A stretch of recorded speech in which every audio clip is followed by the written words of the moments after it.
ಸತ್ತು ಹೋದಂತ ನಮ್ಮಣ್ಣ ದೇವರು ಆರಿಸಿದ. ಎದ್ರ ಮೂಲಕ? ಆತನ ಕರುಣೆ.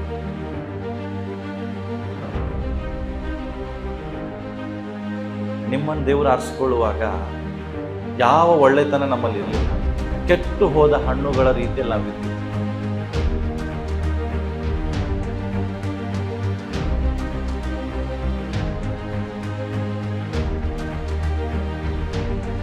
ದೇವರು ನಮ್ಮನ್ನು ಎಂಥವ್ರನ್ನ ಆರಿಸಿದ? ಕೆಟ್ಟು ಹೋದಂತ ನಮ್ಮನ್ನು.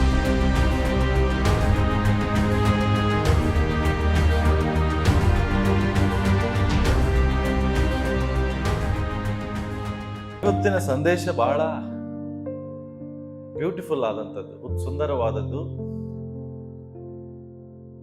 ನಿಜವಾಗ್ಲೂ ಇದನ್ನ ಅನೇಕ ಸಾರಿ ನೀವು ಬೇರೆ ಕಡೆ ಎಲ್ಲ ಕಡೆ ನೀವು ಕೇಳಿದಿರಿ. ಬಟ್ ಇವತ್ತು ನಾನು ನಿಮಗೆ ದೇವರ ಕರುಣೆ ಬಗ್ಗೆ ಹೇಳಲಿಕ್ಕೆ ಇಷ್ಟಪಡ್ತೇನೆ. ಯಾರ ಬಗ್ಗೆ? ದೇವರ ಕರುಣೆ. Okay, God's grace. ಓಕೆ, ಇನ್ನೂ ನಾವು ನೋಡ್ಬೋದಾಗಿತ್ತು actually mercy of God. Grace of ಗಾಡ್ಗಿಂತ ಮರ್ಸಿ ಆಫ್ ಗಾಡ್. ಓಕೆ, ಏನ್ ಬರ್ದಿದೆ? Neglecting the grace of God, mercy of God. ದೇವರ ವಾಕ್ಯವನ್ನು ಬೈಬಲ್ ತೆಗೀರಿ, ಒಂದು ವಚನ ಓದಿಕೊಳ್ಳೋಣ ನಾವೆಲ್ಲರೂ. ತೀತನಿಗೆ ಬರೆದ ಪತ್ರಿಕೆ 3ನೇ ಅಧ್ಯಾಯ 5ನೇ ವಾಕ್ಯ. 3ನೇ ಅಧ್ಯಾಯ 5ನೇ ವಚನ ಓದಿಕೊಳ್ಳೋಣ.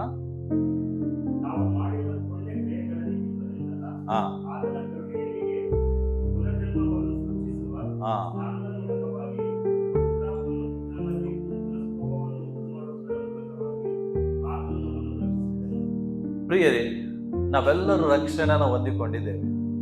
ಬಟ್ ಆ ರಕ್ಷಣೆ ಬೈಬಲ್ ಹೇಳುತ್ತದೆ ನಮ್ಮ ಪುಣ್ಯ ಕ್ರಿಯೆಗಳಿಂದ ಅಲ್ಲ. ನಾವು ಮಾಡಿದ ಒಳ್ಳೆಯ ಕೆಲಸದಿಂದ ದೇವರು ನಮ್ಮನ್ನ ರಕ್ಷಿಸಲಿಲ್ಲ. ದೇವರು ನಮ್ಮನ್ನ ರಕ್ಷಿಸಿದ್ದು ಆತನ ಕರುಣೆ. ಎದರಿಂದ? ಎದರಿಂದ? ಎದರಿಂದ? ಜೋರಾಗಿ ಹೇಳೋಣ. ಎದರಿಂದ? ಎಲ್ಲರೂ ಹೇಳಿ. ದೇವರ ಕರುಣೆಯಿಂದ ನಾನು ರಕ್ಷಿಸಲ್ಪಟ್ಟಿದ್ದೇನೆ. ಹೊಗಳಿಕೊಳ್ಳುವುದಕ್ಕೆ ಯಾವ ಆಸ್ಪದ ಇಲ್ಲ. ಬಹಳಷ್ಟು ಜನ ರಕ್ಷಣೆ ಹೊಂದಿದ ಮೇಲೆ ಜಾಸ್ತಿ ತಮ್ಮಂತ ಹೊಗಳ್ಕೊಳ್ತಾರೆ. ನಾನು ಹಂಗೆ, ನಾನು ಹಿಂಗೆ, ನನಗೆ ಅದು ಗೊತ್ತಿದೆ, ನನಗೆ ಇದು ಗೊತ್ತಿದೆ, ನಾನು ಅಷ್ಟು ಆತ್ಮಿಕನಾಗಿದ್ದೇನೆ, ನಾನು ಹಿಂಗಿದ್ದೇನೆ. ದೇವರ ವಚನ ಹೇಳ್ತದೆ, ನೀನು ಏನೇ ಆಗಿದ್ರು ಇವತ್ತದು ದೇವರ ಕರುಣೆಯಿಂದಾಗಿದೆ. ಹೊಗಳಿಕೊಳ್ಳಕ್ಕೆ ಯಾವ ಆಸ್ಪದ ಇಲ್ಲ. ಇನ್ನೊಂದು ದೇವರ ವಚನ ಹೇಳ್ತದೆ, ಎಫೆಸದವರಿಗೆ ಬರೆದ ಪತ್ರಿಕೆ 2ನೇ ಅಧ್ಯಾಯ 4-5 ಹೇಳ್ತದೆ, ಕರುಣಾನಿಧಿ ಆಗಿರುವ ದೇವರು. ನಮ್ಮ ದೇವರು ಹೆಂಗಿದ್ದಾರೆ? ಕರುಣಾನಿಧಿ. ಬಹಳಷ್ಟು ಜನ ಹೆಸರಿಟ್ಟುಕೊತಾರೆ, ಕರುಣೆನೇ ಇರುವುದಿಲ್ಲ. ಹೌದಲ್ಲ? ಬಹಳಷ್ಟು ಜನರು ಕರುಣಾನಿಧಿ ಅಂತ ಹೆಸರಿಟ್ಟುಕೊಂಡಾರೆ, ಬಟ್ ಅವ್ರಿಗೆ ಕರುಣೆ ಇರುವುದಿಲ್ಲ. ಬಟ್ ನಿಜವಾದ ಕರುಣಾನಿಧಿ ಯಾರಂದ್ರೆ ನಮ್ಮ ಯೇಸು ಸ್ವಾಮಿ ಆಗಿದ್ದಾರೆ. ಕರುಣಾನಿಧಿ ಆಗಿರುವ ದೇವರು ನಮ್ಮ ಮೇಲೆ ಪ್ರೀತಿಯನ್ನ ಇಟ್ಟು ಅಪರಾಧಗಳ ದೆಸೆಯಿಂದ ಸತ್ತವರಾಗಿದ್ದ ನಮ್ಮನ್ನು ಕ್ರಿಸ್ತನೊಂದಿಗೆ ಬದುಕಿಸಿದನು. ಕೃಪೆಯಿಂದಲೇ ರಕ್ಷಣೆ ಹೊಂದಿದ್ದೇವೆ. ಹಲ್ಲೆಲೂಯಾ. ಎಷ್ಟು ಜನ ನಂಬ್ತೀರಿ ದೇವ್ರು ನನ್ನನ್ನು ಪ್ರೀತಿಸ್ತಾನೆ? ನಿಜವಾಗ್ಲೂ ನಂಬ್ತೀರಾ? ನಿಜವಾಗ್ಲೂ ದೇವ್ರು ನಿಮ್ಮನ್ನು ಪ್ರೀತಿಸ್ತಾನ? ನಿಜವಾಗ್ಲೂ ದೇವ್ರು ನಿಮ್ಮನ್ನು ಪ್ರೀತಿಸ್ತಾರೆ ಅನ್ನೋದು ಎದ್ರ ಮೂಲಕ ಹೇಳ್ತೀನಿ? ಏನ್ ಗ್ಯಾರಂಟಿ ದೇವ್ರು ನಿಮ್ಮನ್ನೇ ಪ್ರೀತಿಸ್ತಾರೆ? ಎದರಿಂದ? ಅಲ್ಲಲ್ಲ, ಆತನ ಕೃಪೆ ಇಟ್ಟು ನಿಮ್ಮನ್ನು ಪ್ರೀತಿಸಿದ್ದಾರೆ. ಹೆಂಗೆ ನೀವು ಹೇಳ್ತೀರಿ ದೇವರು ನನ್ನನ್ನು ಪ್ರೀತಿಸಿದ್ದಾರೆ? ಈಗ ಉದಾಹರಣೆಗೆ ಫಾರ್ ಎಕ್ಸಾಂಪಲ್ ಹೇಳ್ತೇನೆ, ಕೆಲವರು ಇವ್ರು ನನ್ನ ಬಹಳ ಪ್ರೀತಿಸ್ತಾರೆ ಅಂತ ಹೇಳ್ತೀರಿ. ಹೆಂಗೆ ಪ್ರೀತಿಸ್ತಾರಪ್ಪ ಅಂದ್ರೆ, ಯಾಕಂದ್ರೆ ನಾನು ಅವ್ರಿಗೆ ಬಹಳ ಉಪಕಾರ ಮಾಡಿದ್ದೇನೆ. ಈಗ ನಿಮ್ಮನ್ನ ದೇವರು ಪ್ರೀತಿಸ್ಲಿಕ್ಕೆ ನೀವು ದೇವರಿಗೆ ಏನು ಉಪಕಾರ ಮಾಡಿದ್ದೀರಿ? ಏನಾದ್ರೂ ಮಾಡಿದ್ದೀರಾ? ಇಲ್ಲ. ನಾವು ದೇವರಿಗೆ ಏನಾದ್ರೂ ಸಹಾಯ ಮಾಡಿದೇವಾ? ದೇವರಿಗೆ ಒಳ್ಳೇದೇನಾದ್ರೂ ಮಾಡಿದೇವಾ? ಏನು ಮಾಡದೆ ಇದ್ರೂ ಸಹ ದೇವರು ನಮ್ಮನ್ನ ಏನ್ ಮಾಡಿದ್ದಾರೆ? ಅಲ್ಲ, ಮಾತಾಡ್ರಿ. ಆತನಿಗೆ ವಿರೋಧವಾಗಿ ಜೀವಿಸಿದಾಗಲೂ ದೇವರು ನಮ್ಮನ್ನ ಪ್ರೀತಿಸಿದ. ನಾವು ಪಾಪ ಮಾಡಿದಾಗಲೂ ದೇವರು ನಮ್ಮನ್ನ, ಎದಕ್ಕೆ ಅಂದ್ರೆ ಆತನ ಕರುಣೆ ಆತನ ಇದೆ. ಮನುಷ್ಯರು ನೋಡ್ರಿ, ಇವತ್ತು ನಾವು ಸಹ ಜನರನ್ನು ಪ್ರೀತಿಸ್ತೇವೆ, ಬಟ್ ಎಲ್ಲಾರನ್ನೂ ಪ್ರೀತಿಸುವುದಿಲ್ಲ. ನಮ್ಮನ್ನ ಯಾರು ಪ್ರೀತಿಸ್ತಾರೋ ಅವರನ್ನು ನಾವು ಪ್ರೀತಿಸ್ತೇವೆ. ಯಾಕೆ? ನಮ್ಮಲ್ಲಿ ಕರುಣೆ ಇಲ್ಲ. ಆದ್ರೆ ದೇವರಲ್ಲಿ ಕನಿಕರ ಕರುಣೆ ಜಾಸ್ತಿ ಇದೆ. ಯಾಕಂದ್ರೆ ನಾವು ಆತನನ್ನು ಪ್ರೀತಿಸದೆ ಇದ್ರೂ ಆತ ನಮ್ಮನ್ನು ಪ್ರೀತಿಸ್ತಾ ಇದ್ದಾನೆ. ಯೇಸು ಸ್ವಾಮಿಯನ್ನ ನಾವು ಹುಡುಕೊಂಡು ಹೋಗ್ಲಿಲ್ಲ, ಆತ ನಮ್ಮನ್ನೇ ಹುಡುಕಿಕೊಂಡು ಬಂದ. ಎದ್ರ ಮೂಲಕ ಅಂದ್ರೆ ಆತನ ಕರುಣೆಯ ಮೂಲಕ. ಸತ್ತವರಾಗಿದ್ದ ನಮ್ಮನ್ನ ಆತನು ಬದುಕಿಸಿದ. ಎದರ ಮೂಲಕ? ಆತನ ಕರುಣೆಯ ಮೂಲಕ. ಪ್ರಿಯರೇ, ದೇವರು ನನ್ನನ್ನು ಪ್ರೀತಿಸಿದ್ದಾನೆ ಅನ್ನುವಂಥದ್ದು ಕೇವಲ ಒಂದು ಇಮ್ಯಾಜಿನೇಷನ್ ಅಲ್ಲಿ ಊಹಿಸಿಕೊಂಡು ಹೇಳುವುದಲ್ಲ, ನಂಬಿಕೆಯಿಂದ ಹೇಳಬೇಕು. ಹೌದು, ಯೇಸು ನನ್ನನ್ನು ಪ್ರೀತಿಸ್ತಾನೆ, ಯೇಸು ನನ್ನನ್ನು ಕನಿಕರಿಸ್ತಾನೆ. ನಮಗೆ ದೇವರ ಪ್ರೀತಿ ಅರ್ಥ ಆಗ್ಬೇಕು ಪ್ರಿಯರೇ. ಯಾವಾಗಲೂ ನನ್ನನ್ನು ಯಾಕೆ ದೇವರು ಪ್ರೀತಿಸ್ತಾರೆ, ಅಂಥದ್ದು ಒಳ್ಳೇದನ್ನ ನಾನು ಏನು ಮಾಡಿಲ್ಲ, ಯಾವಾಗಲೂ ನಾವು ನೆನೆಸೋರಾಗ್ಬೇಕು. ಇಷ್ಟು ಪ್ರೀತಿ ಯಾಕೆ ದೇವರು? ಕಾರಣ ಪ್ರಿಯರೇ, ಆತನು ನನ್ನನ್ನ ನಿನ್ನನ್ನು ಕನಿಕರಿಸಿದ್ದಾನೆ. ಇವತ್ತು ಎಲ್ಲರೂ ದೇವರ ಪ್ರೀತಿಯನ್ನ ಬೇಕು. ಯಾರಿಗೆ ಬೇಡ ಹೇಳ್ರಿ, ಎಲ್ಲರಿಗೂ ದೇವರ ಪ್ರೀತಿ ಬೇಕು. ಆದ್ರೆ ದೇವರ ಆಜ್ಞೆಗಳ ಬಗ್ಗೆ ಮಾತನಾಡುವಾಗ ಯಾರಿಗೆ ಇಷ್ಟ ಆಗುದಿಲ್ಲ. ದೇವರ ಪ್ರೀತಿ ಹೆಚ್ಚು ಮಾತಾಡ್ರಿ ಏನಾಗುದಿಲ್ಲ, ಆದ್ರೆ ದೇವರ ಆಜ್ಞೆ ಕೇಳ್ರಿ ಆಗುದಿಲ್ಲ. ಇವತ್ತು ಯಾಕೆ ನಾವು ಸಭೆಗೆ ಬರ್ತೇವೆ? ಯಾಕೆ ಸಭೆಗೆ ಬರ್ತೇವೆ? ಪ್ರತಿ ವಾರ ನೀವು ಸಭೆಗೆ ಬರ್ತೀರಿ, ಯಾಕೆ ಹೇಳ್ರಿ? ದೇವರೊಟ್ಟಿಗೆ ನಮ್ಮ ಸಂಬಂಧವನ್ನ ಗಟ್ಟಿಪಡಿಸಿಕೊಳ್ಳುವುದಕ್ಕಾಗಿ. ಎದರ ಮೂಲಕ? ಆ ದೇವರ ಆಜ್ಞೆಗೆ ವಿಧೇಯರಾಗುವ ಮೂಲಕ ನಮ್ಮ ಸಂಬಂಧ, ದೇವರ ಸಂಬಂಧ ಏನಾಗುತ್ತೆ? ಗಟ್ಟಿ ಆಗ್ತದೆ. ನಾವು ಯಾವಾಗ ದೇವರಿಗೆ ವಿಧೇಯರಾಗುವುದಿಲ್ಲ, ಅವಿಧೇಯರಾಗ್ತೇವೆ, ಆಗ ನಮಗೂ ದೇವರ ರಿಲೇಶನ್ಶಿಪ್ ಇರುವುದಿಲ್ಲ. ಫಸ್ಟ್ ಕಾರಣ ಏನ್ ತಿಳ್ಕೊಡ್ರಿ, ನಾನು ಬರುವುದು ಸಭೆಗೆ ನನ್ನ ದೇವರ ಸಂಬಂಧವನ್ನ ಹೆಚ್ಚಿಸಿಕೊಳ್ಳುವುದಕ್ಕಾಗಿ. ಯಾವಾಗ ಹೆಚ್ಚಾಗ್ತದೆ? ಇಲ್ಲಿ ಭಾನುವಾರ ದೇವರು ನನ್ನ ಸಂಗಡ ಏನು ಮಾತನಾಡ್ತಾನೋ ಆ ಮಾತುಗಳನ್ನ ನಾನು ಕೇಳುವುದಲ್ಲದೆ ಅದಕ್ಕೆ ವಿಧೇಯರಾಗುವಾಗ ನನಗೂ ದೇವರ ರಿಲೇಶನ್ಶಿಪ್ ಹೆಚ್ಚಾಗ್ತದೆ. ಎರಡನೇದಾಗಿ, ದೇವರಿಗೆ ನಾವು ಕೃತಜ್ಞತೆಯನ್ನು ಸಲ್ಲಿಸುವುದಕ್ಕಾಗಿ ಬರ್ತೇವೆ. ನನ್ನ ಜೀವಿತದಲ್ಲಿ ದೇವರು ಮಾಡಿದ ಎಲ್ಲ ಉಪಕಾರಗಳನ್ನು ನೆನೆಸಿ ದೇವರಿಗೆ ಥ್ಯಾಂಕ್ಸ್ ಹೇಳುವುದಕ್ಕಾಗಿ ನಾವು ಬರ್ತೇವೆ. ಪ್ರಿಯರೇ, ನಮ್ಮನ್ನ ಇಲ್ಲಿ ಸಭೆಗೆ ಕರೆತಂದಿದ್ದು ಆತನ ಕರುಣೆ ಹೊರತು ನಮ್ಮ ಬಲ ಅಲ್ಲ. ನೀವು ತಿಳ್ಕೊಬೇಡ್ರಿ, ಇವತ್ತು ನಾನು ನನ್ನ ಸ್ವಂತ ಇಚ್ಛೆಯಿಂದ ಸಭೆಗೆ ಬರ್ತೇನೆ, ಬಟ್ ನಿನ್ನ ಸ್ವಂತ ಇಚ್ಛೆಯಿಂದ ಸಭೆಗೆ ಬರ್ಲಿಕ್ಕೆ ಕಾರಣನೇ ಆತನ ಕರುಣೆ. ನಮ್ಮನ್ನು ದೇವರು ಕರುಣಿಸಿದ್ರಿಂದ ಇವತ್ತು ನಾವು ಸಭೆಗೆ ಬರ್ತಾ ಇದ್ದೇವೆ. ಪ್ರಿಯರೇ, ಅಣ್ವರ್ದಿ ಅಂತ ನಾವೆಲ್ಲರೂ ಅಣ್ವರ್ದಿ ಅಂದ್ರೆ ಸತ್ತವರಾಗಿದ್ದ ನಮ್ಮನ್ನು. ಅಲ್ಲಿ ಮೇಲೆ ಬರ್ತದೆ, ಕರುಣೆಯಲ್ಲಿ ಪುನರ್ಜನ್ಮವನ್ನು ಸೂಚಿಸುವ ಸ್ನಾನದ ಮೂಲಕ ಪವಿತ್ರಾತ್ಮನು ನಮ್ಮಲ್ಲಿ ನೂತನ ಸ್ವಭಾವವನ್ನು ಉಂಟು ಮಾಡುವುದರ ಮೂಲಕ ನಮ್ಮನ್ನು ರಕ್ಷಿಸಿದ. ರಕ್ಷಿಸಿದ ಅಂದ್ರೆ ನಮ್ಮನ್ನು ಹುಡುಕೊಂಡು ಬಂದ. ಎಲ್ಲಿ ನನ್ನ ಮಗ ಇದ್ದಾನೆ, ನಾವು ಕೆಟ್ಟೋದವರಾಗಿದ್ವಿ, ಇಲ್ಲಿ ಬರ್ದದಲ್ಲ, ಸತ್ತವರಾಗಿದ್ದ ನಮ್ಮನ್ನ ದೇವರು ಬದುಕಿಸಿದ. ಜಸ್ಟ್ ಇಮ್ಯಾಜಿನ್ ಮಾಡ್ರಿ, ದೇವರು ಬಂದು ನಿಮ್ಮನ್ನು ಸೆಲೆಕ್ಟ್ ಮಾಡ್ತಾ ಇದ್ದ. ಸೆಲೆಕ್ಟ್ ಮಾಡುವಾಗ, ಆರಿಸಿಕೊಳ್ಳುವಾಗ, ನಿಜವಾಗಿ ಹೇಳ್ತೇನೆ, ದೇವರು ಆರಿಸಿಕೊಳ್ಳಲಿಕ್ಕೆ ಒಂದು ಒಳ್ಳೆತನ ನಮ್ಮಲ್ಲಿ ಇರಲಿಲ್ಲ. ಇತ್ತ? ಜಸ್ಟ್ ಇಮ್ಯಾಜಿನ್ ಮಾಡ್ರಿ, ದೇವರು ಬಂದು ನನ್ನನ್ನು ಆರಿಸಿಕೊಳ್ಳುವಾಗ ಯಾವ ಒಳ್ಳೆತನ ನನ್ನಲ್ಲಿ ಇತ್ತು. ನಾನು ಶುಕ್ರವಾರ ಹೇಳ್ತಾ ಇದ್ದೆ, ನೀವು ಮಾರ್ಕೆಟಿಗೆ ಹೋದಾಗ ತರಕಾರಿ ತಗೊಳ್ಳುವಾಗ ಎಂತ ತರಕಾರಿ ತಗೋತೀರಿ? ಹಣ್ಣು ಆರಿಸ್ಕೋತೀರಿ. ಎಂತ ಹಣ್ಣು ಆರಿಸ್ತೀರಿ? ತಾಜಾ ಇರಬೇಕು, ಫ್ರೆಶ್ ಆಗಿರ್ಬೇಕು. ಹಾಳಾಗಿದ್ದು ಯಾರು ಆರಿಸ್ತೀರಾ?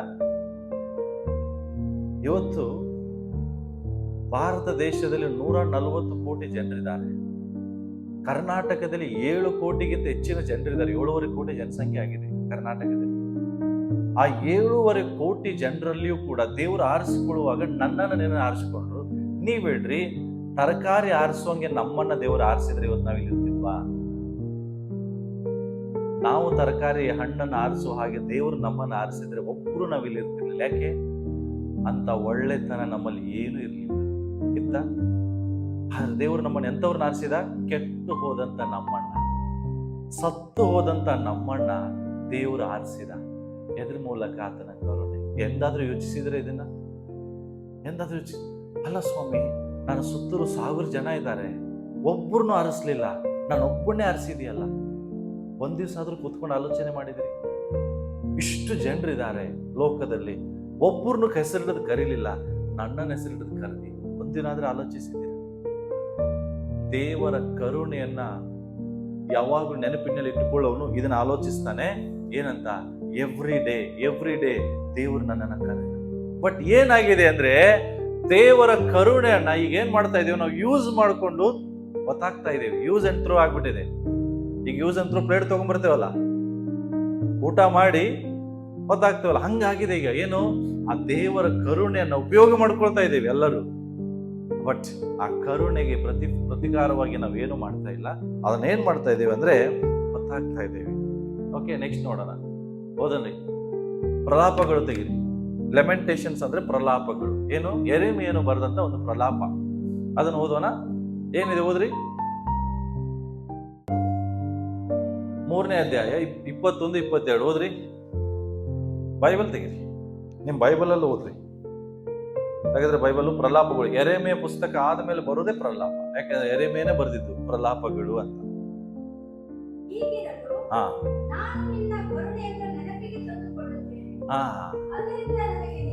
ಸಿ ಎವ್ರಿ ಡೇ ಯೆರೆಮೀಯ ಹೇಳ್ತಾನೆ, ದೇವ್ರೆ ನಿನ್ನ ಕರುಣೆಯನ್ನ ನಾನು ನೆನಪಿಗೆ ತೆಗೆದುಕೊಂಡು ಬರ್ತೇನೆ. ನೀವು ಹೇಳ್ರಿ, ದಿನದಲ್ಲಿ ಎಷ್ಟು ಸಮಯ ದೇವರ ಕರುಣೆ ನಿಮಗೆ ನೆನಪು ಬರ್ತದೆ?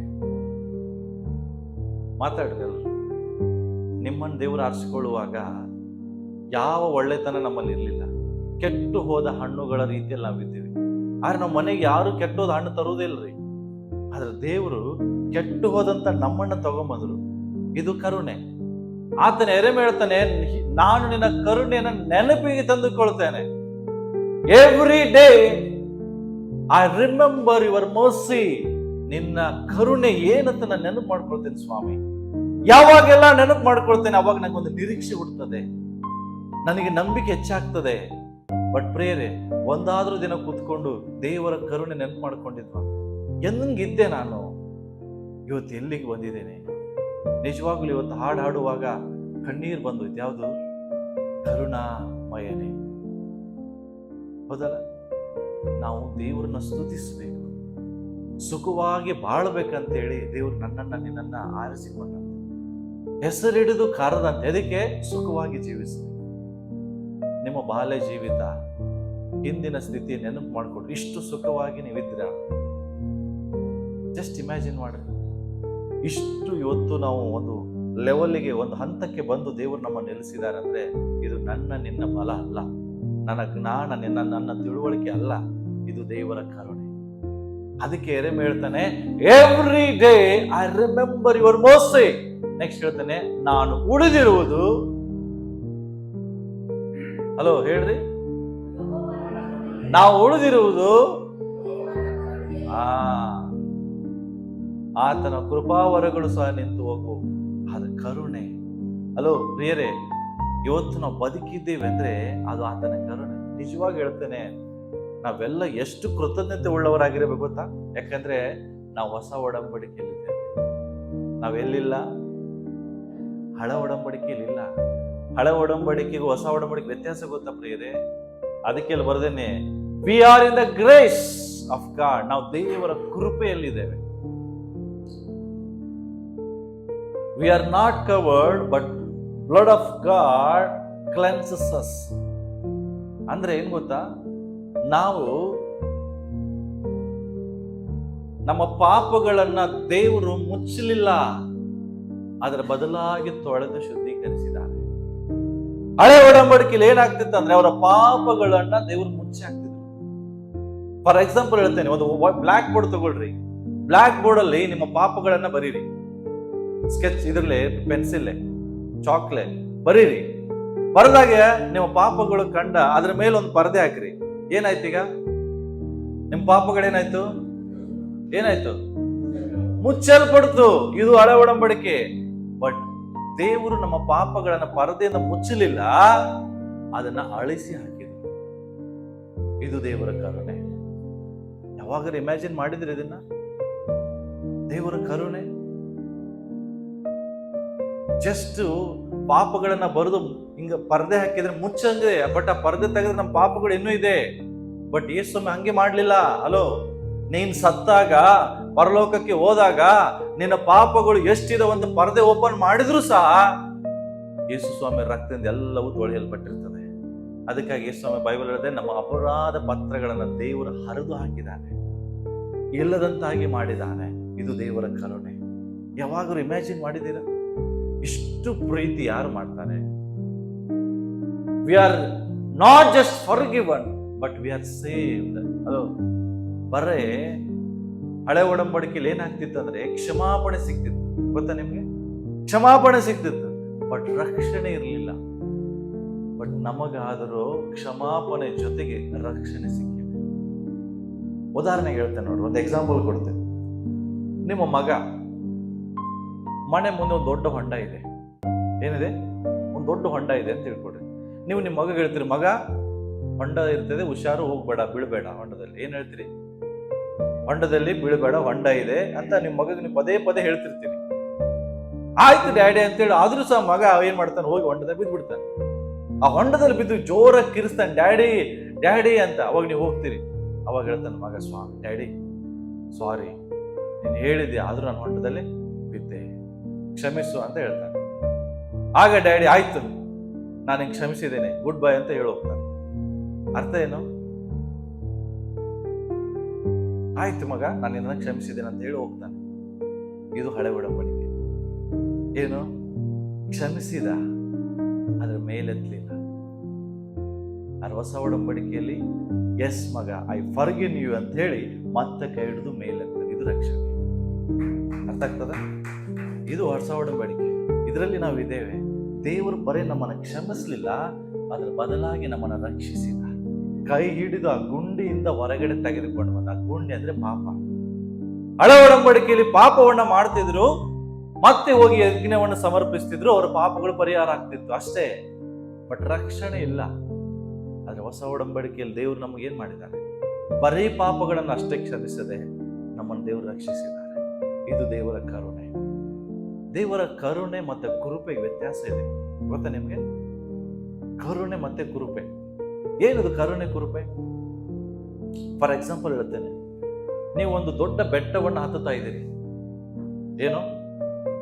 ಬೆಟ್ಟವನ್ನು ಹತ್ತುವಾಗ ಯಾರ ಸಹಾಯ ನಂಗೆ ಬೇಕಾಗಿಲ್ಲ ಅಂತ ಹತ್ತುತ್ತೀರಿ. ಏನು? ಯಾರ ಸಹಾಯನೂ ಕೇಳದೆ ಹತ್ತುತ್ತೀರಿ. ಹತ್ತುವಾಗ ಏನಾಗತ್ತೆ? ನಿಮ್ಮ ಕೈ ಜಾರಿ ನೀವು ಮೇಲೆ ಗಮ್ಮತ್ತ ಬೀಳ್ತೀರಿ. ಬಿದ್ದಾಗ ಏನ್ ಮಾಡ್ತೀರಿ? ಸಹಾಯ ಕೇಳಕ್ ಸ್ಟಾರ್ಟ್ ಮಾಡ್ತೀವಿ. ಅಯ್ಯೋ ನಾನು ಬಿದ್ದೆ ಬಿದ್ದೆ ಬಿದ್ದೆ ಅಂತ. ಅವಾಗ ನಿಮ್ಮ ಸಹಾಯವನ್ನ ಕೇಳಿ ಆಂಬುಲೆನ್ಸ್ ಬಂದು ನಿಮ್ಮನ್ನ ಎಲ್ಲ ಎಲುಬುಗಳು ಎಲ್ಲ ಮುರಿದಿದ್ದನ್ನ ಸರಿ ಮಾಡಕ್ಕೆ ಆಂಬುಲೆನ್ಸ್ ಕರ್ಕೊಂಡು ಹೋಗ್ತದೆ.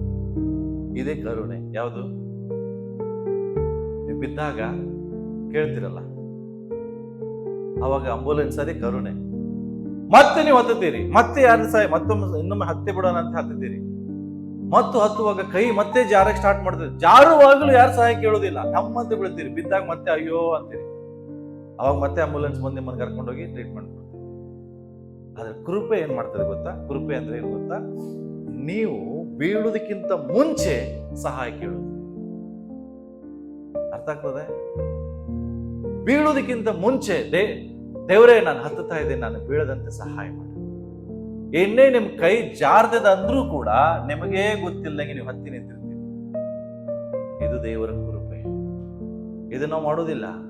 ಪಾಪ ಮಾಡಿದ ಮೇಲೆ ಅಯ್ಯೋ ಸ್ವಾಮಿ ನಿಂಗೆ ವಿರೋಧವಾಗಿ ಮಾಡಿದೆ, ಆಯ್ತು ಮಗ ನಿನ್ನ ಕ್ಷಮಿಸಿದೆ. ಕರುಣೆ ಏನಂದ್ರೆ ದೇವರ ಕರುಣೆಯನ್ನ ಮಿಸ್ಯೂಸ್ ಮಾಡ್ಕೋತಾ ಇದ್ದೇವೆ. ನನ್ನ ಪ್ರಶ್ನೆ ಏನಂದ್ರೆ, ಇಂತಹ ದೇವರ ಮಹಾ ಕರುಣೆಯನ್ನ ನೀವು ಹೆಂಗೆ ಟ್ರೀಟ್ ಮಾಡ್ತಾ ಇದ್ದೀರಿ? ಹೆಂಗೆ ಟ್ರೀಟ್ ಮಾಡ್ತಾ ಇದ್ದೀರಿ? ರೋಮಾಪುರ 9:16 ಏನ್ ಹೇಳ್ತದೆ? ಕರುಣೆ ದಯೆ ಬಗ್ಗೆ ಹೇಳಿದೆ. ಆದುದರಿಂದ ದೇವರ ದಯೆ ಮನುಷ್ಯರಿಗೆ ಇಚ್ಛಿಸುವುದರಿಂದ ಸಿಗುವುದಿಲ್ಲ, ಪ್ರಯತ್ನದಿಂದ ಆಗಲಿ ದೊರೆಯದೆ ದೇವರು ಕರುಣಿಸುವುದರಿಂದಲೇ ನಮಗೆ ದೊರೆಯುತ್ತದೆ. ಹಲೋ, ಈಗಾಗಲೇ ದೇವರು ನಿಮ್ಮನ್ನ ಕರುಣಿಸಿದ್ದಾರೆ, ಕೃಪೆ ಮಾಡಿದ್ದಾರೆ. ನನ್ನ ಪ್ರಶ್ನೆ, ಆ ಕರುಣೆಯನ್ನ ನೀವೇನ್ ಮಾಡ್ತಾ ಇದ್ದೀರಿ? ಪದೇ ಪದೇ ಬಿದ್ದ ಮೇಲೆ ಸ್ವಾಮಿ ಬಿದ್ದೆ ಮತ್ತೆ ಕರುಣಿಸು, ಸ್ವಾಮಿ ಬಿದ್ದೆ ಕರುಣಿಸು. ಅರ್ಥ ಏನು? ಕರುಣೆ ಇದೆ ಅಂತ ಹೇಳಿ, ಅವೈಲೇಬಲ್ ಇದೆ ಅಂತ ಹೇಳಿ ಏನ್ ಮಾಡ್ತಾ ಇದ್ದೀರಿ? ಅದನ್ನ ಮಿಸ್ಯೂಸ್ ಮಾಡ್ತಾ ಇದ್ದೀರಿ, ಪದೇ ಪದೇ ಬೀಳುದು.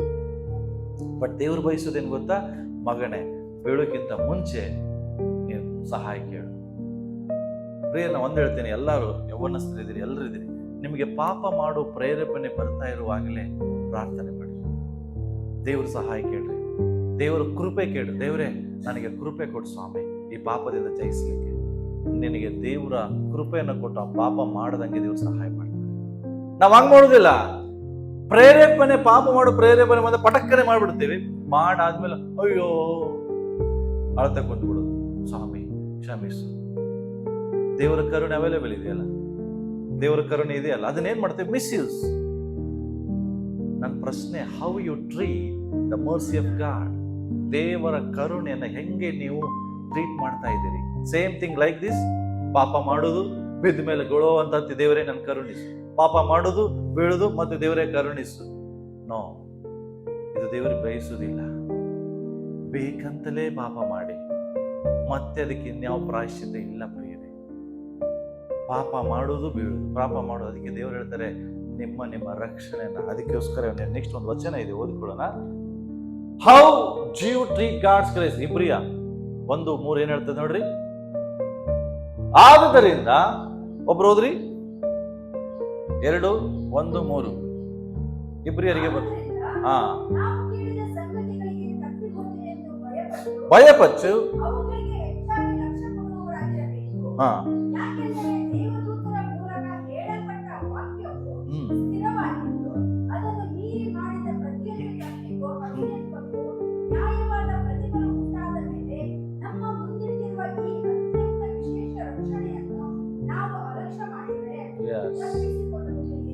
ಸಿ ಎಷ್ಟು ಚೆನ್ನಾಗಿ ಹೇಳ್ತಾ ಇದೆ. ತಪ್ಪಿಸಿಕೊಳ್ಳುವುದು ಹೇಗೆ? ವಚನ ಹೇಳ್ತದೆ, ದೇವರಿಗೆ ಭಯಪಟ್ಟು ಅವುಗಳಿಗೆ ಹೆಚ್ಚಾಗಿ ಲಕ್ಷ್ಯ ಕೊಡುವವರಾಗಬೇಕು. ಯಾಕೆಂದ್ರೆ ದೇವದೂತರ ಮೂಲಕ ಹೇಳಲ್ಪಟ್ಟ ವಾಕ್ಯವು ಸ್ಥಿರವಾದದ್ದು. ಅದನ್ನು ಮೀರಿ ಮಾಡಿದ ಪ್ರತಿಯೊಂದು ತಪ್ಪಿಗೂ ಅವಿಧೇಯತ್ವಕ್ಕೂ ನ್ಯಾಯವಾದ ಪ್ರತಿಫಲ ಉಂಟಾದ ಮೇಲೆ ನಮ್ಮ ಮುಂದಿಟ್ಟಿರುವ ವಿಶೇಷವಾದ ರಕ್ಷಣೆಯನ್ನ ಅಲಕ್ಷ್ಯ ಮಾಡಿದರೆ, ನೆಗ್ಲೆಕ್ಟ್ ಮಾಡಿದ್ರೆ, ಇವತ್ತು ನಾವು ಮಾಡ್ತಾ ಇರೋದು ಇದೆ, ಏನು? ಅಲಕ್ಷ್ಯ, ನೆಗ್ಲಿಜೆನ್ಸಿ. ಏನ್ ಪಾಪ ಅಲ್ಲ, ಒಂದು ಸಣ್ಣ ಸುಳ್ಳು, ಒಂದ್ ಸಣ್ಣ ಕೋಪ, ಒಂದ್ ಸಣ್ಣ ಪಾಪ, ಒಂದು ಸಾರಿ ಪೋರ್ನ್ ವಿಡಿಯೋ ನೋಡೋದು ಏನಾಗತ್ತೆ? ಒಂದ್ ಸರಿ ಮಾಡೋದು. ಹಲೋ, ಅಲಕ್ಷ್ಯ ಮಾಡಿದರೆ ಅದರಿಂದ ತಪ್ಪಿಸಿಕೊಳ್ಳುವುದು ಹೇಗೆ? ಅದಕ್ಕೆ ಹೇಳ್ತಾ ಇದ್ದೇನೆ, ದೇವರ ಮರ್ಸಿ, ದೇವರ ಕರುಣೆ ಇದೆ ಅಂತ ಹೇಳಿ ಬಿದ್ದಾಸಾಗಿ ಜೀವಿಸಬೇಡ್ರಿ. Don't take the mercy of God as a license ತರ ತಗೊಂಡು ಪಾಪ ಮಾಡಬೇಡ್ರಿ. ಲೈಸೆನ್ಸ್ ಇದೆ ರೀ ನನಗೆ. ಯಾವ ಲೈಸೆನ್ಸು? ದೇವರ ಕರುಣೆ ಎಂಬ ಲೈಸೆನ್ಸ್ ಇದೆ. ಏನ್ ಮಾಡಿದ್ರೆ ನಡೀತದೆ. ಡ್ರೈವಿಂಗ್ ಲೈಸೆನ್ಸ್ ತರ ಆಲ್ ಓವರ್ ಇಂಡಿಯಾದಾಗ ಹೊಡಿಬಹುದು, ಎಲ್ಲಿ ಬೇಕಾದ್ರೆ ಗಾಡಿ ಹೊಡಿಬಹುದು, ಹಂಗಂತೇಳಿ ಲೈಸೆನ್ಸ್ ಇದೆ. ಸೇಮ್ ಹಂಗೆ ಕರುಣೆ ಅನ್ನೋದು ಲೈಸೆನ್ಸ್ ಅಲ್ಲ, ದೇವರ ಕೃಪೆ ಲೈಸೆನ್ಸ್ ಅಲ್ಲ ಪಾಪ ಮಾಡಕ್ಕೆ. ಅಲಕ್ಷ್ಯ ಮಾಡಬೇಡ್ರಿ. ನಾನು ಯಾಕೆ ಇದು ಹೇಳ್ತಾ ಇದ್ದೇನೆ ಅಂದ್ರೆ, ದೇವರು ಇಷ್ಟು ಕರುಣಿಸಿದಾನೆ, ನಮ್ಮನ್ನು ಆರಿಸಿದಾನೆ. ಕೆಟ್ಟವರೋದಂತ ನಮ್ಮನ್ನ, ಸತ್ತು ಹೋದಂತ ನಮ್ಮನ್ನು ಆರಿಸಿದಾನೆ. ತನ್ನ ಪ್ರೀತಿ, ತನ್ನ ಕೃಪೆ, ತನ್ನ ಕನಿಕರವನ್ನು ತೋರಿಸಿದಾನೆ. ತನ್ನ ರಕ್ತದಿಂದ ತೊಳೆದಿದ್ದಾನೆ. ಅಷ್ಟೇ ಅಲ್ಲ, ತನ್ನ ಪ್ರಾಣವನ್ನೇ ಕೊಟ್ಟಿದ್ದಾನೆ. ಇದು ದೇವರ ಕರುಣೆ. ದೇವರ ಕರುಣೆ ನೆನೆಸುವಾಗೆಲ್ಲ ಆರಾಧನೆ ಮಾಡ್ರಿ. ಆ ಕರುಣೆ ನಿಮಗೆ ಅನುಭವಕ್ಕೆ ಬರ್ತದೆ. ಎಂತ ಸುಮ್ಮನೆ ಹಾಡುಗಳು ಬರ್ದಿಲ್ರಿ. ನೀನು ಸುಖದಿಂದ ಇರ್ಬೇಕಂತೇಳಿ ದೇವರು ನಿನ್ನನ್ನು ಆರಿಸಿಕೊಂಡಿದ್ದಾನೆ.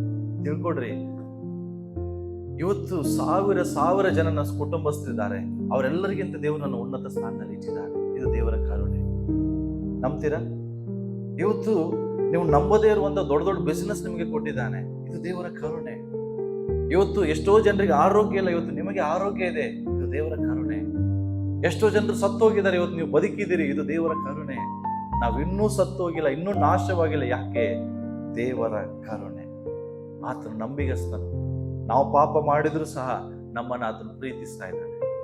ನಾವು ದ್ರೋಹಗಳನ್ನ ಮಾಡಿದ್ರು ಸಹ ದೇವರು ನಮ್ಮನ್ನು ಪ್ರೀತಿಸ್ತಾ ಇದ್ದಾನೆ.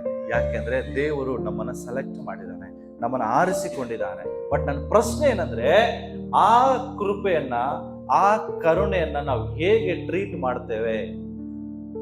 ಅದನ್ನ ಹೆಂಗೆ? ನೀವು ನೋಡ್ರಿ, ಇಬ್ಬರು ವ್ಯಕ್ತಿಗಳ ಬಗ್ಗೆ ಹೇಳಿ ನಾನು ಮುಗಿಸ್ತೇನೆ. ಒಬ್ಬ ದಾವೀದನ ಬಗ್ಗೆ. ದಾವೀದನು ದೇವರ ಕರುಣೆಯನ್ನ ಗೌರವಿಸಿದ. ಏನ್ ಮಾಡದ? ನಾವೇನ್ ಮಾಡಬೇಕು? ದೇವರ ಕರುಣೆಯನ್ನ ಗೌರವಿಸುವುದು ಹೆಂಗೆ ಗೊತ್ತಾಗ್ತದೆ? ಆ ಕರುಣೆಯನ್ನ ನೆನೆಸುವಾಗ, ಆ ಕರುಣೆಯನ್ನ ಪ್ರೀತಿಸುವಾಗ ನಮಗೆ ಗೊತ್ತಾಗ್ತದೆ. ನೋಡ್ರಿ, ಓದಿಕೊಳ್ಳೋಣ. ಒಂದು ಪೂರ್ವಕಾಲ ವೃತ್ತಾಂತ, 17ನೇ ಅಧ್ಯಾಯ ಬೈಬಲ್ ತೆಗಿರಿ.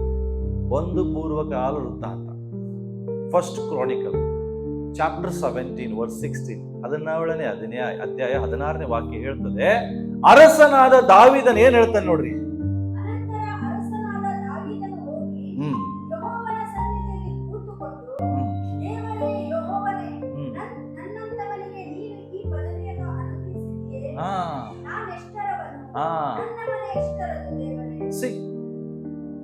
ಈ ಮಾತು ಯಾವಾಗಾದ್ರೂ ಕುತ್ಕೊಂಡು ಹೇಳಿದ್ರೆ ದೇವ್ರಿಗೆ ನಾನು ಎಷ್ಟರವನು ಸ್ವಾಮಿ, ಇಂಥ ಸೇವೆ ನಂಗೆ ಕೊಟ್ಟಿದ್ದೆ. ನಾನು ಎಷ್ಟರವನು ಸ್ವಾಮಿ, ಇಂಥ ಬಿಸ್ನೆಸ್ ನಂಗೆ ಕೊಟ್ಟಿದ್ದಿ. ನಾನು ಎಷ್ಟರವನು ಸ್ವಾಮಿ, ನನಗೆ ಇಷ್ಟು ಆರೋಗ್ಯ ಕೊಟ್ಟಿದ್ದಿ, ಇಷ್ಟು ಸ್ಯಾಲ್ರಿ ಕೊಡ್ತಾ ಇದ್ದಿ, ಇಷ್ಟು ಒಳ್ಳೆ ಸ್ಥಾನದಲ್ಲಿ ಇಟ್ಟಿದ್ದಿ, ಇಷ್ಟು ಒಳ್ಳೆ ಒಂದು ಪೊಸಿಷನ್ ಅಲ್ಲಿ ಇಟ್ಟಿದ್ದಿ, ಎಲ್ಲರಿಗಿಂತ ಸುಖದಿಂದ ಇಟ್ಟಿದ್ದಿ. ನಾನು ಎಷ್ಟು ನೋಡ್ರಿ, ಇದು ಯಾಕೆ ಹೇಳ್ತಾ ಇದ್ದೇನೆ ಅಂದ್ರೆ, ಒಬ್ಬ ಕುರಿ ಕಾಯುವಂತ ವ್ಯಕ್ತಿ ಅರಸನಾದ ಮೇಲೆ ಆ ದಾವೀದನಿಂದ ಬರುವಂತ ಮಾತು, ದೇವರನ್ನು ಎಷ್ಟರವನು, ನನ್ನಂತವನಿಗೆ ಈ ಪದವಿಯನ್ನು ಅನುಗ್ರಹಿಸಿದೀಯಾ. ಅರಸನಾದ ದಾವೀದನು ಹೇಳ್ತಾ ಇದ್ದೇನೆ, ನಾನು ಎಷ್ಟರವನು ಸ್ವಾಮಿ, ನನಗಿಂತ ಪದವಿಯನ್ನು ಅನುಗ್ರಹಿಸಿದೀಯಾ. ಅವನು ತಪ್ಪಿ ಒಂದು ಸಾರಿ ಮಿಸ್ಟೇಕ್, ಒಂದು ಪಾಪ ಸಹ ಮಾಡ್ಬಿಡ್ತಾನೆ. ಆದ್ರೆ ಪಾಪ ಮಾಡಿದ ತಕ್ಷಣವೇ ಶೋಕ ಗೀತೆಯನ್ನು ಬರೀತಾನೆ. ದೇವರೇ, ನನ್ನನ್ನು ತಳ್ಳಬೇಡ, ನನ್ನಲ್ಲಿರುವಂತ ರಕ್ಷಣೆಯ ಆನಂದವನ್ನು ತೆಗಿಬೇಡ, ಪವಿತ್ರಾತ್ಮನ ತೆಗಿಬೇಡ. ನಾನು ಪಾಪಿ ಎಂಬುದಾಗಿ ನಾನು ಒಪ್ಪಿಕೊಂಡಿದ್ದೇನೆ. ನನ್ನ ಪಾಪಗಳು ನನ್ನ ಕಣ್ಣು ಮುಂದೆ ಇದೆ ಸ್ವಾಮಿ, ನನ್ನ ಕ್ಷಮಿಸು ಕ್ಷಮಿಸು ಕ್ಷಮಿಸು ಗೋಳಾಡ್ತಾನೆ. ಮತ್ತೆ ತಿರುಗಿ ಪಾಪ ಮಾಡ್ತೇನೆ. ಯಾಕೆಂದ್ರೆ ಅವನು ದೇವರ ಕರುಣೆಯನ್ನ ಗೌರವಿಸಿದ. ಬಹಳಷ್ಟು ಸಾರಿ ನಾವು ಪಾಪ ಮಾಡ್ತೇವೆ. ಆದ್ರೆ ನನ್ನ ಪ್ರಶ್ನೆ ಏನು, ಇದೇ ರೀತಿಯಾಗಿ ನಾವು ದೇವರಿಗೆ ಕ್ಷಮಾಪಣೆ ಕೇಳಿದೇವ? ಇದೇ ರೀತಿಯಾಗಿ ಮತ್ತೆ ಪಾಪ ಮಾಡದಂತೆ ನಾವು ದೇವರನ್ನ ಆರಾಧಿಸ್ತಾ ಇದ್ದೇವ? ದಾವೀದನು ದೇವರ ಪ್ರೀತಿ ಕರುಣೆನ ಅರ್ಥ ಮಾಡ್ಕೊಂಡ. ನೀವು ಕೀರ್ತನೆ ಹೋಗ್ರಿ, 86ನೇ ಕೀರ್ತನೆ ಹೋದ್ರಿ, 32ನೇ ಕೀರ್ತನೆ ಹೋದ್ರಿ, ಅವನು ದೇವರ ಕರುಣೆನ ಹೊಗಳ್ತಾನೆ. ನನ್ನ ದೇವರು ಕರುಣಾನಿಧಿ, ಕೃಪೆಯಲ್ಲಿ ಐಶ್ವರ್ಯವಂತನು, ಆತ ನಮ್ಮನ್ನು ಕ್ಷಮಿಸುವನು, ಕರುಣಿಸುವನು, ನಮ್ಮ ನಡೆಸುವನು. ಅವನು ಗೊತ್ತಿದೆ ದೇವರ ಕರುಣೆ ಏನಂತ. ಆತನು ಒಂದೇ ತಪ್ಪು ಮಾಡಿದ ಪ್ರಿಯರೇ, ನೀವು ನಂಬ್ತಿರಲು, ಮುಪ್ಪಿನ ಕಾಲದಲ್ಲಿಯೂ ಪರಸ್ತ್ರೀಯನ್ನು ಅವನು ಮುಟ್ಟಲಿಲ್ಲ. ಅವನಿಗೆ ಏಜ್ ಆದಾಗ ಸಹ ದಾಸಿಯರನ್ನು ಅವನ ಪಕ್ಕದಲ್ಲಿ ಮಲಗಲಿಕ್ಕೆ ಕಳಿಸ್ತಾರೆ ಹೊರತು ಅವನು ಮಾತ್ರ ಯಾರನ್ನು ಟಚ್ ಮಾಡೋದಿಲ್ಲ. ಯಾಕೆಂದ್ರೆ ಒಂದು ಸಾರಿ ಪಾಪ ಮಾಡಿದ ಮೇಲೆ, ಅವನು ಅದಕ್ಕಾಗಿ ಕ್ಷಮಾಪಣೆ ಹೊಂದಿದ ಮೇಲೆ ಅವನು ಮತ್ತೆ ಪಾಪ ಕಡೆ ಹೋಗುದಿಲ್ಲ. ನನ್ನ ಪ್ರಶ್ನೆ ಏನಂದ್ರೆ, ಅವನು ದೇವರ ಕರುಣೆಯನ್ನ ಮಿಸ್ಯೂಸ್ ಮಾಡ್ಕೊಳ್ಳಿಲ್ಲ, ಮತ್ತೆ ಅದನ್ನು ಗೌರವಿಸಿದ. ನನ್ನ ಪ್ರಶ್ನೆಗೆ ನಾವೇನ್ ಮಾಡ್ತೇವೆ? ನಾವು ದಾವೀದನಂತೆ ಎಷ್ಟೋ ಎಡವಿ ಪಾಪ ಮಾಡಿದಿರಿ, ಬಟ್ ಮತ್ತೆ ತಿರುಗಿ ಆ ಕರುಣೆಯನ್ನು ನೆನಪು ಮಾಡ್ಕೊಂಡು, ಸ್ವಾಮಿ ಮತ್ತೆ ನಾನು ಮಾಡೋದಿಲ್ಲ ಕರ್ತ, ಈ ರೀತಿಯಾಗಿ ನಾವು ಮಾಡಿದ್ದೇವ? ಈ ವ್ಯಕ್ತಿ ದೇವರ ಕರುಣೆನ ಗೌರವಿಸಿದ. ಆದ್ರೆ ಇನ್ನೊಬ್ಬ ವ್ಯಕ್ತಿ ಇದನ್ನು ಬೈಬಲಲ್ಲೇ, ಅವನು ಆ ದೇವರ ಕರುಣೆಯನ್ನು ಅಗೌರವಿಸಿದ. ಅವನ ಹೆಸರೇ ಸ್ಯಾಮ್ಸನ್. ತೆಗಿರಿ. ನೆಕ್ಸ್ಟ್ ನಾವು ನೋಡ್ತೇವೆ ಸಂಸೋನ. ಈ ವ್ಯಕ್ತಿ ಸಂಸೋನ ಬಗ್ಗೆ ನಿಮ್ಗೆಲ್ಲರಿಗೂ ಗೊತ್ತಿದೆ. ಈತನು ಒಬ್ಬ ನ್ಯಾಯಾಧೀಶ, ಜಡ್ಜ್. ದೇವರು ನೇಮಕ ಮಾಡಿದಂತ ಒಬ್ಬ ನ್ಯಾಯಾಧೀಶ. ದೇವರು ಇವನನ್ನ ಇಸ್ರಾಯೇಲರಿಗೆ ನ್ಯಾಯವನ್ನು ತೀರಿಸುವುದಕ್ಕಾಗಿ, ಇಸ್ರಾಯೇಲಿಗೆ ವಿರೋಧವಾಗಿ ಬಂದಂತ ಜನರಿಗೆ ವಿರೋಧವಾಗಿ ಯುದ್ಧ ಮಾಡಿ ಜಯಿಸುವುದಕ್ಕಾಗಿ ನ್ಯಾಯಾಧೀಶನಾಗಿ ಇವನನ್ನು ಇಟ್ಟಿರ್ತಾನೆ. ಬಟ್ ಈ ವ್ಯಕ್ತಿ ಒಬ್ಬ ಫಿಲಿಷ್ಟಿಯ ಹೆಂಗಸು, ಡೆಲಿಲಾ, ಏನಂತಿದೆ ಕನ್ನಡದಲ್ಲಿ, ಡೆಲಿಲಾ, ಈ ಪರಸ್ತ್ರೀಯ ಸಹವಾಸ ಮಾಡಿ ದೇವರು ತನ್ನ ಮೇಲಿಟ್ಟಂತ ಕರುಣೆಯನ್ನ ಅಗೌರವಿಸ್ತಾನೆ. ನೋಡ್ರಿ, ಒಂದ್ಸಾರಿ ಮಿಸ್ಟೇಕ್ ಮಾಡೋದು ಬೈ ಮಿಸ್ಟೇಕ್, ಬಟ್ ಪದೇ ಪದೇ ಮಿಸ್ಟೇಕ್ ಮಾಡೋದು ಬೈ ಮಿಸ್ಟೇಕಾ? ಮಾತಾಡ್ರಿ ಮನೆಗೋಗಿ ಬೈಬಲ್ ಓದ್ರಿ, ನಾನು ಹೇಳೋದು ಕೇಳ್ರಿ. ಈ ವ್ಯಕ್ತಿ ಫಿಲಿಷ್ಟಿಯ ಹೆಂಗಸು ಜೊತೆಗೆ ಸಹವಾಸ ಮಾಡ್ತಾನೆ. ಫಿಲಿಷ್ಟಿ ಅಂತ ತಿಳ್ಕೊಂಡ್ಬಿಡ್ರಿ, ಇವ್ರ ಅಣ್ಣರು. ದೇವರಿಗೆ ಸಂಬಂಧ ಪಡದೇ ಇರುವಂತದ್ದು ಎಲ್ಲವೂ ದೇವರಿಗೆ ವಿರೋಧವಾದದ್ದು. ನಾವು ಫಿಲಿಷ್ಟಿ ಸಹವಾಸ ದಿನಾ ಮಾಡ್ತೇವೆ. ಫಿಲಿಷ್ಟಿಯರ್ ಅಂದ್ರೇನು? ದೇವರಿಗೆ ಸಂಬಂಧ ಪಡದೇ ಇರುವಂತದ್ದು. ನೀವು ಡೈಲಿ ಫಿಲಿಷ್ಟಿ ಸಹವಾಸ ಮಾಡ್ತೀರಲ್ಲ? ಸುಳ್ಳು, ಫಿಲಿಷ್ಟಿ ದೇವರಿಗೆ ಸಂಬಂಧ ಪಡೋದು, ಮೋಸ ದೇವರಿಗೆ ಸಂಬಂಧ ಪಡೋದಿರುವುದು, ವ್ಯಭಿಚಾರ ದೇವರಿಗೆ ಸಂಬಂಧ ಪಡುವುದು, ಕಾಮ ದೇವರಿಗೆ ಸಂಬಂಧ ಪಡದೇ ಇರುವಂಥದ್ದು. ಇವೆಲ್ಲ ಪಿಲಿಸ್ಟರ್. ಇದೇ ತರ ಅವನು ಸಹವಾಸ ಮಾಡ್ದ, ಒಬ್ಬ ಹೆಂಗಸು. ಬಟ್ ಅವಳು ಇವನನ್ನು ಯಾಕೆ ಸಹವಾಸ ಮಾಡಿದ್ಲು? ಇವನನ್ನು ಹಿಡ್ಕೊಡೋದಕ್ಕಾಗಿ ಸಹವಾಸ ಮಾಡ್ತಾಳೆ. ಫಸ್ಟ್ ಡೇ ಅವಳ ಕಡೆ ಹೋಗ್ತಾನೆ. ಅವಳು ಅವನಿಗೆ ಬಹಳ ಮುದ್ದು ಮಾಡಿ, ಮಾಲಿಶ್ ಮಾಡಿ, ತಲೆ ಸವರಿ, ಅವನಿಗೆ ಏನ್ ಬೇಕು ಎಲ್ಲವನ್ನ ಕೊಟ್ಟು ಒಂದ್ ಪ್ರಶ್ನೆ ಕೇಳ್ತಾಳೆ, ನಿನಗೆ ಇಷ್ಟು ಶಕ್ತಿ ಎಲ್ಲಿಂದ ಬರ್ತದೆ? ಈಗ ನಿನ್ನನ್ನು ಇಷ್ಟು ಶಕ್ತಿ, ನೀ ಶಾಲೆ ಇದೆಯಲ್ಲ, ಹಾಗಾದ್ರೆ ನಿನ್ನನ್ನು ಹೆಂಗೆ ಕಟ್ಟಿ ಹಾಕ್ಬೇಕು? ಎದರಿಂದ ಕಟ್ಟಿ ಹಾಕಿದ್ರೆ ನಿನ್ನ ಶಕ್ತಿ ಮೂರಿ ಹೋಗ್ತದೆ? ಫಸ್ಟ್ ಡೇ ಈ ಪ್ರಶ್ನೆ ಅವನಿಗೆ ಕೇಳ್ತಾಳೆ. ಈ ಅಧ್ಯಾಯ ನೀವು ಓದ್ತಾ ಹೋಗ್ರಿ, ಇಷ್ಟು ವಚನ ನಿಮಗೆ ಒಂದೊಂದೇ ಗೊತ್ತಾಗ್ತದೆ, ನಾನು ಹೇಳೋದಿಲ್ಲ. ಅವ ಹೇಳ್ತಾನೆ, ಕರುಳಿನ ತಂತಿ 7 ತಂತಿಗಳಿಂದ ನಾನು ಕಟ್ಟಿಬಿಟ್ರೆ ನನಗೆ ಬಿಚ್ಕೊಳಕ್ ಆಗುದಿಲ್ಲ ಅಂತ ಹೇಳ್ತಾನೆ. ಅವಳು ಏನ್ ಮಾಡ್ತಾಳೆ, ಅದನ್ನೇ ರೀತಿಯಾಗಿ ಅವನಿಗೆ ಪ್ರೀತಿ ಮಾಡಿ, ಮುದ್ದು ಮಾಡಿ, ತಲೆ ಸವರಿ ಮಲಗಿಸಿ, ಸೇಮ್ ಕರುಳಿನ 7 ತಂತಿಗಳಿಂದ ಕಟ್ಟಿ ಹಾಕ್ತಾಳೆ. ಸಡನ್ ಆಗಿ ಫಿಲಿಸ್ಟರ್ಗೆ ಹೇಳ್ತಾಳೆ, ಕಟ್ಟಿದ್ದೇನೆ ಬರ್ರಿ ಅಂತ. ಅವಾಗ ಮತ್ ನಾಟಕ ಮಾಡ್ಬೇಕಲ್ಲ, ಅಯ್ಯೋ ಸಂಸೋನನೇ ಫಿಲಿಸ್ಟರ್ ಹಿಡಿಲಿಕ್ಕೆ ಬಂದಿದ್ದಾರೆ. ಅವನ್ ಟಕ್ಕನೆ ಒಂದ್ ಬೆರಳಲ್ಲಿ ಬಿಡಿಸ್ಕೊಂಡ್ಬಿಡ್ತಾನೆ, ಎಲ್ಲ ಬಿಡಿಸ್ಕೊಂಡು ಆ ಫಿಲಿಸ್ಟರ್ ಹೊಡೆದು ಹಾಕ್ಬಿಡ್ತಾನೆ. ಮತ್ತೆ ನೆಕ್ಸ್ಟ್ ಡೇ ಮತ್ತೆ ಅವಳು ಮನೆಗೆ ಹೋಗ್ತಾನೆ. ಫಸ್ಟ್ ಡೇ ಹೋದಾಗಲೇ ಎಚ್ಚರಿಸಿದ್ರ ದೇವರು, ಇವಳು ಸಹವಾಸ ಮಾಡಿದ್ರೆ ನಿನಗೆ ಅಪಾಯ. ಈ ಮನುಷ್ಯ ದೇವರ ಕರುಣಿಸಿ ಅಲ್ಲಿ ಸತ್ಯವನ್ನು ತಿಳಿಸ್ತಾರೆ, ಹೌದಾ? ನೆಕ್ಸ್ಟ್ ಮತ್ತೆ ಹೋಗ್ತಾನೆ. ಅವಳು ಹೇಳ್ತಾಳೆ, ನೀನು ಎಷ್ಟು ನಂಗೆ ಸುಳ್ಳು ಹೇಳ್ತೀಯಲ್ಲ, ನಂಗೆ ಲವ್ ಮಾಡೋದಿಲ್ಲ. ಹೆಂಗಸೂರ್ದು ಇದೆಯಲ್ಲ, ಯಾಕೆ ನೀನ್ ನಂಗೆ ಲವ್ ಮಾಡಿದ್ರೆ ಸತ್ಯ ಹೇಳ್ತೀವಿ, ನಂಗೆ ಸುಳ್ಳು ಹೇಳ್ತೀನಿ. ಏನು ನೀನು ಕಟ್ಟಿ ಹಾಕಿದ್ರೆ ನೀನು ಹಿಂಗೆ ಹೇಳಿದಿ, ಈಗಾರ ಹೇಳಿ ಸತ್ ನೀನು ನಿಜವಾಗಿ ಪ್ರೀತಿ ಮಾಡ್ತೀಯಲ್ಲ, ಲವ್ ಮಾಡ್ತೀಯ? ಹೌದು. ಈಗ ಹೇಳಿ, ಅದರಿಂದ ಕಟ್ಟಿದ್ರೆ ಇದೆ. ಅವ್ನು ಮತ್ತೆ ಹೇಳ್ತಾನೆ, 7 ಹೊಸ ಹೊಸ ಹಗ್ಗ, ಯಾರು ಉಪಯೋಗ ಮಾಡಿದ ಅಂತ ಹಗ್ಗದ ಕಟ್ರೆ ನನಗೆ ಇದಾಗುತ್ತೆ. ಹಗ್ಗ ಮತ್ತೆ ಅವ್ನ್ ಬೇಕಾಗಿದೆಲ್ಲ ಕೊಟ್ಟು ಮಾಲಿಶ್ ಮಾಡಿ ಮತ್ತೆ ಮಲಗಿಸಿ ಹಾಕಿದಂತ ಕಟ್ತಾನೆ. ಮತ್ತೆ ಫಿಲಿಸ್ಟರ್ ಹೇಳ್ತಾ, ಫಿಲಿಸ್ಟರ್ ಮತ್ತೆ ಓಡಿ ಬರ್ತಾನೆ. ಅವನು ಮತ್ತೆ ಬಿಚ್ಚಿಗೊತ್ತಾನೆ, ಮತ್ತೆ ಹೋಗ್ತಾನೆ ಮನೆಗೆ. ಮತ್ತೆ ಇನ್ನೊಂದಿನ ಬರ್ತಾನೆ ಮತ್ತೆ ಅವಳ ಮನೆಗೆ. 2 ಸಾರಿ ಪಾಪ ಮಾಡಿದ, 2 ಸಾರಿ ದೇವರು ಎಚ್ಚರಿಸಿದ್ರು. ಅವನು ತಿರುಗ್ಬೇಕಾ ದೇವ್ರ ಕಡೆಗೆ? ಮತ್ತೆ ಅವಳನ್ನ ಬಯಸಿ ಹೋಗ್ತಾನೆ. 3ನೇ ಸಾರಿ ಅವಳು ಮತ್ತೆ ಅವನಿಗೆ ಬೇಜಾರಾಗತ್ತೆ, ನೀನ್ ಸುಳ್ಳು ಹೇಳ್ತೀನಿ, ನಂಗೆ ಮೋಸ ಮಾಡ್ತೀನಿ, ನನ್ನ ನಿಜವಾಗಿ ಪ್ರೀತಿ ಮಾಡೋದಿಲ್ಲ ಅಂತ ಮತ್ತೆ ಡ್ರಾಮಾ ಮಾಡ್ತಾಳ.